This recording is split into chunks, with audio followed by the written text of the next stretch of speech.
আমি নাকি একটা 2 কোটি টাকার গাড়ি কিনছি, আর আমার বাবার নাকি 3 কোটি টাকা লোন। রাফসান দা ছোট ভাই নামে পরিচিত যে ইউটিউবার আছে তার পরিবার যে ঋণ খেলাপি সেই ব্যাপারটা আমি সামনে নিয়ে আসি এবং সেটা নিয়ে আমি লেখালেখি যখন শুরু করি তারপর 4 সাইডে এটা অনেক আলোড়ন হয়ে যায় এবং আলোড়ন হয়ে যাওয়ার পরে রাফসান যে ছেলেটা আছে সে গতকাল রাতের বেলায় এসে তার পেজ থেকে একটা ভিডিও আপলোড করে তার ব্যাখ্যা নিয়ে। এখন আমি একটা জিনিস বলি, এখানে কিছু ভুল তথ্য আছে, মিস ইনফরমেশন আছে। প্রথম জিনিস, এই গাড়ির দাম 2 কোটি টাকার আশেপাশেও না, এটা একটু চেক করে দেখেন, এটা অনেকেই জানে। অ্যান্ড তারপরের জিনিস, আমার মা বাবার কি একটা কোম্পানি ছিল? হ্যাঁ। কোম্পানি কি লোন নিয়েছিল? হ্যাঁ। কোম্পানি আর ব্যাংক দুইটার মধ্যে কি একটা ডিসপিউট হয়েছে যে টার্মস অ্যান্ড কন্ডিশনস ম্যাচ করে নাই? হ্যাঁ। তারপর কি? তারপর দুই পার্টি কোর্টে গেছে।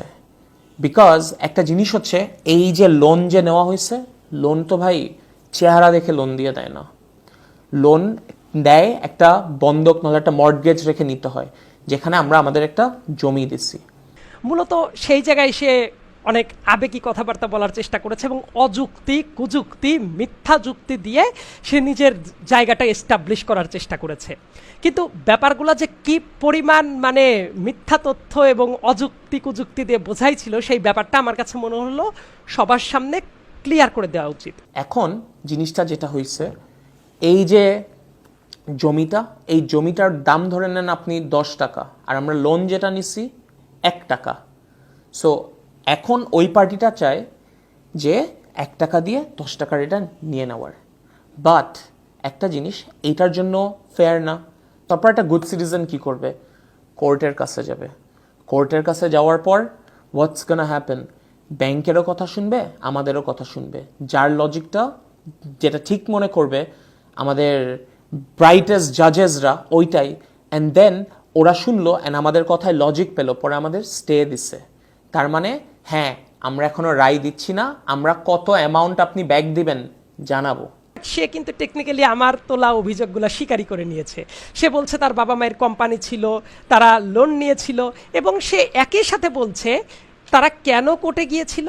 তার ভাষায় আমি বলছি, কোম্পানি আর ব্যাংকের ভেতরে ডিসপুট হয়েছে এজন্য যে তাদের টার্মস আর কন্ডিশনস মিলে নাই, এই কারণে তারা কোর্টে গেছে। এই কথাটা একেবারেই অযৌক্তিক। কোর্টে কি এই জন্য গেছে যে টার্মস অ্যান্ড কন্ডিশনস মিলে নাই? মানে কোনো একদিন ব্যাংক এসে হঠাৎ করে বলল যে এই টার্মস কন্ডিশনস আছে, এটা না মানলে তোমার কি মতামত তুমি বলো। ব্যাপারটা কি এরকম হয়েছে? হয় নাই। লোনটা নেওয়ার সময় টার্মস অ্যান্ড কন্ডিশনস সব স্পেসিফিক্যালি লেখা থাকে, সে জায়গায় কমপ্লাই করে তারপরে লোনটা নিতে হয়। আমার কথাটা হইল যে এই যে ব্যাংক কখন কোর্টে গেছে, মূলত কিন্তু ব্যাংকই প্রথমে কোর্টে গেছে এবং কোর্টে যাওয়ার পেছনে যে কারণটা ছিল সেটা হইল অনেকবার করে নোটিশ দেওয়া হয়েছে, অনেকবার করে নোটিশ দেওয়া হয়েছে টাকা পে করার জন্য।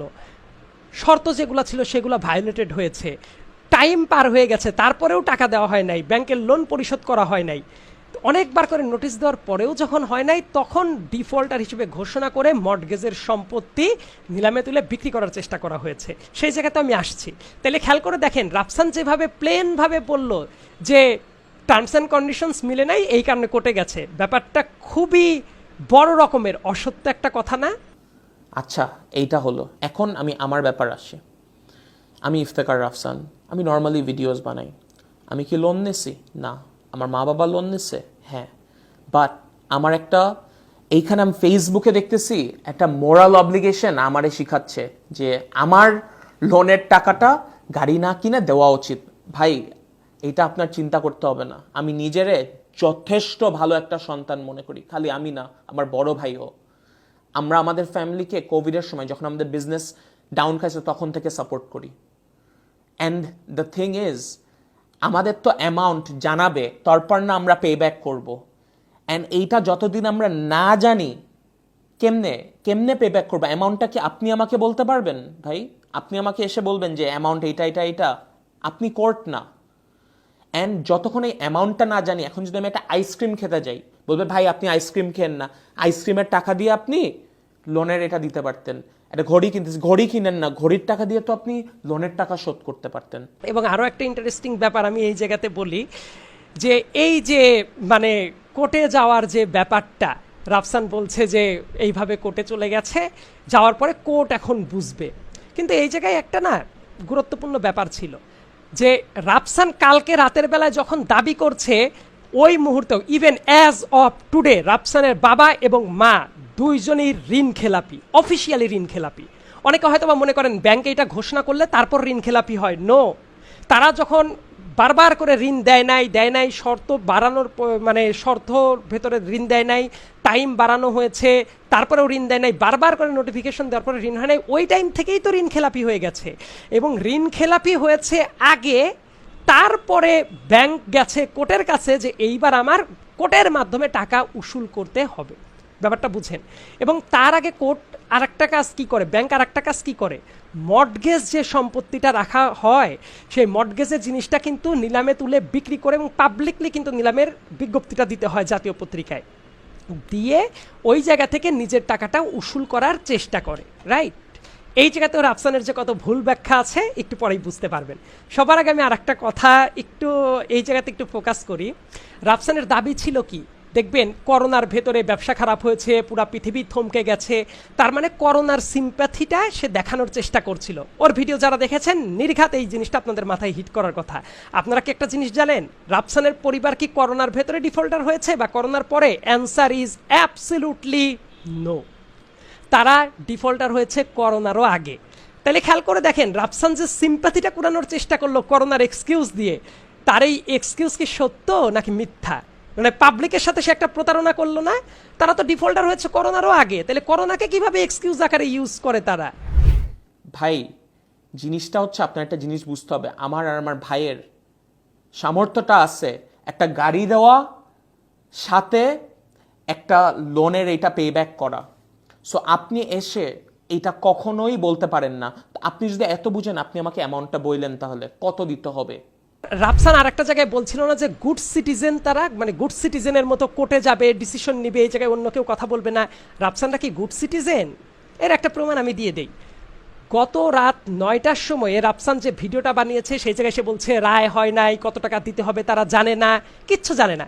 কিন্তু আমি কিন্তু একটা পোস্ট রাতের বেলাতেই দিয়ে দিয়েছিলাম তারপরে, যে রায় তো গতকাল দিনের বেলাতেই হয়ে গেছে, আর রাফসান রাতের বেলা এসে আপনাদের কি শোনাচ্ছে যে রায় হয় নাই, জানে না, কোনো কিছু জানে না। এই কথাটা কি তাহলে রাফসান সঠিক বললো? আমি তথ্য দিয়ে দিচ্ছি আপনাদেরকে, যারা সাংবাদিক আছেন তারা খোঁজখবর নেন।